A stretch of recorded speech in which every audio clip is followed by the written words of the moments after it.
ইতিমধ্যে আপনারা অবগত হয়েছেন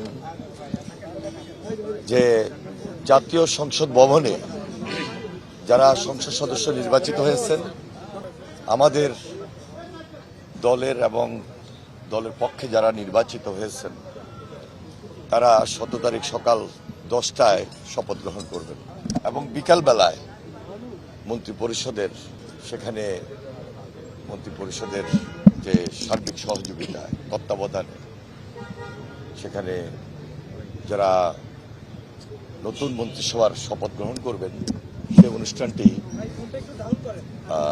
সাউথ প্লাজা অনুষ্ঠিত হবে জাতীয় সংসদে।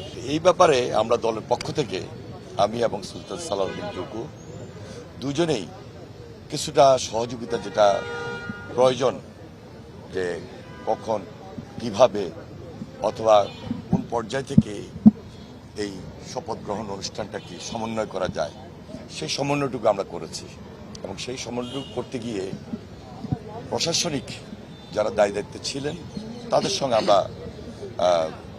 কিছু অনানুষ্ঠানিক আলোচনা করেছি, যেটি একটা 17 তারিখে একটা আনুষ্ঠানিকতায় আমাদের মাঝে দেশবাসীর সামনে আসবেন ইনশাল্লাহ। দেখুন, আমাদের উপরে দায়ী দায়িত্বটা অনেক বেশি।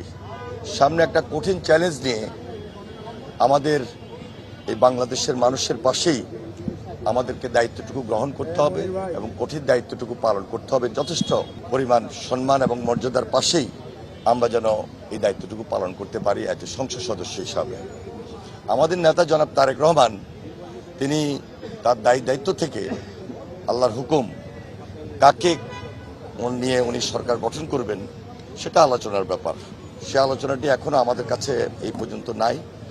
আপনার মিডিয়াতে অনেক কিছু আসতেছে, কোনটা সত্য কোনটা মিথ্যা ওটা তো আমার খুব একটা জানা নেই।